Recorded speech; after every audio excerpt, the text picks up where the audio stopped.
नहीं, आपने मुद्दा सही उठाया। देखिए, जमीन विवाद में पुलिस की भूमिका नगण्य है, बल्कि हम शून्य कहेंगे। पुलिस को मात्र इतनी शक्ति है कि वो यदि खून खराबा हो रहा है तो निरोधात्मक कार्रवाई करे, प्रिवेंटिव एक्शन ले, इतना ही पावर उसके पास है। पुलिस के पास कोई रिकॉर्ड्स नहीं है लैंड का कि किसकी जमीन कहाँ है, क्या है। बट चूंकि भूमि विवादों के कारण 50 से 60% अपराध, चाहे वो दंगा हो, हत्या हो जाता है। इसलिए हम वहां पर अपराध नियंत्रण, जैसे आप कहेंगे सर हत्या बढ़ रहा है, तो हत्या घटाने के लिए हमको उसमें घुसना पड़ेगा, हमें वहां पर हस्तक्षेप करना पड़ेगा। तो हस्तक्षेप हम इस मायने में करें, जो थाने में बैठक हो रही, करीब 540 अंचल है पूरे राज्य में, थाना हमारा 1400 है। तो आप ऐसे भी डिवाइड कीजिएगा तो प्रत्येक अंचल में करीब करीब 2.5 से 3 थाने आ जाते हैं। तो यदि थाना पे बैठक होगी तो 3 थाने में बैठक होगी, तो सीओ 3 जगह तो जा नहीं सकते हैं। दिन फिक्स है कि शनिवार को ही होना है। तो एक तो ये कारण है कि अंचल की संख्या 3 गुना कम है, थाने की संख्या 3 गुना अधिक है। इसलिए अंचल अधिकारी सभी थानों पे नहीं जा सकते हैं। इसका फायदा उठा करके अंचल अधिकारी स्वयं न जा करके अपने अधीनस्थों को भेज देते थे, कभी कभी अमीन को भेज देते थे जो कोई निर्णय नहीं ले सकता है, कभी कभी राजस्व कर्मचारी को भेज देते थे। तो इस प्रथा को समाप्त करने के लिए मैंने इस व्यवस्था को और प्रभावकारी बनाने के लिए यह निर्णय, उच्च स्तरीय निर्णय हुआ। चीफ सेक्रेटरी साहब की अध्यक्षता में बैठक हुई, हुआ कि ये शनिवारी बैठक अंचल में हो और अंचल में सभी थाने जाएंगे, सभी थाना प्रभारी स्वयं उपस्थित रहेंगे और थाना प्रभारी दूसरे को नहीं भेज सकते। शनिवार को अंचल में जो बैठक होगी तो थाना प्रभारी सभी, चूंकि अंचल एक है, ऐसा कोई भी अंचल नहीं है जिसमें थाना प्रभारी ना हो, बल्कि 2-3 इस प्रकार से है, तो वहां पे जाएंगे। अब दूसरी बात इसमें ये दिक्कत ये हो रही थी कि थाना के पास किसी प्रकार का राजस्व अभिलेख नहीं, कुछ भी नहीं है, नथिंग।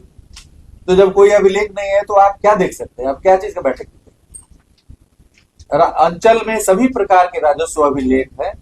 अंचल चाहे तो अपनी पूरे कर्मचारी को बुला सकता है, अमीन को बुला सकता है, रेवेन्यू इंस्पेक्टर को बुला सकता है।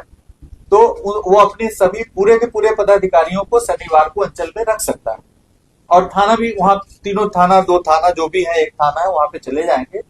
तो वहां पर जो भूमि विवाद के संबंध में जो निर्णय लिया जाएगा और जो सहूलियत होगी वो थाना पे नहीं हो सकती है। इसलिए मैंने पिछले वर्ष कई बार बैठकें की, राज्य सरकार के संज्ञान में लाया और उस पर राजस्व विभाग के द्वारा यह आदेश निर्गत हुआ कि यह बैठक अब अंचल कार्यालय में होगी और उसमें यह भी है कि अंचल के सभी पदाधिकारी उपस्थित रहेंगे और अंचल कार्यालय वहां अपलोड करेगा, जो भू समाधान पोर्टल है उस पर, जैसे पुलिस को क्या उस पर लिखना है जमीन विवाद के सामने में, तो उसका जो मजमून है उसको भी तैयार करने में दिक्कत होती थी, क्योंकि वो समझ में नहीं आता है उसको कि क्या मामला है। तो अंचल जब अपलोड करेगा भू समाधान पोर्टल पे कि उन्होंने क्या निर्णय लिया, क्या देखा, तो वो ऑर्डर भी जो उस पर अपलोड होगा वो लीगल तरीके से सही होगा। तो इन सभी चीजों को दृष्टिगत रखते हुए जमीन विवाद के संबंध में जो कार्रवाई करनी है उसका स्थल थाना से अंचल में गया। वहां पर पुलिस इसलिए वहां पे रहती है कि पुलिस को वहां से पता चलेगा कि उसमें आदेश में स्पष्ट लिखा होगा कि यदि पुलिस को लगती है कि यह विवाद गंभीर रूप धारण कर रहा है तो आप प्रिवेंटिव एक्शन इमीडिएटली करेगी। सीओ यदि वहां पे जाएंगे तो आप देख रहे हैं कि जब पुलिस का छोटा दल भी जा रहा है तो जमीन विवाद के मामले में वहां पे हिंसक झड़प हो जाती है। तो सीओ अकेले वहां नहीं जा सकते। हम लोगों ने आदेश दिया कि यदि लगता है कि स्थल निरीक्षण करना है तो सीओ और एसएचओ साथ में जाएंगे, एसएचओ अकेले नहीं जाएंगे किसी भी विवादित स्थल पे, वो आदेश में स्पष्ट रूप से लिखा गया है। तो यह जो व्यवस्था है, जमीन की व्यवस्था है, उसमें पुलिस को किसी भी प्रकार का निर्णय लेने की शक्ति नहीं है कि जमीन किसका है, कौन इंक्रोच कर रहा है, बाउंड्री बनेगा नहीं बनेगा, ये राजस्व विभाग का निर्णय। इसलिए सर अभी आपने कहते रहे हैं कि जनता चाहती है कि पुलिस को एक गुंडा की तरह हम यूज करके उसको भगवा दे अपने विपक्षी को और अपना कब्जा कराए, ये नहीं हो सकता।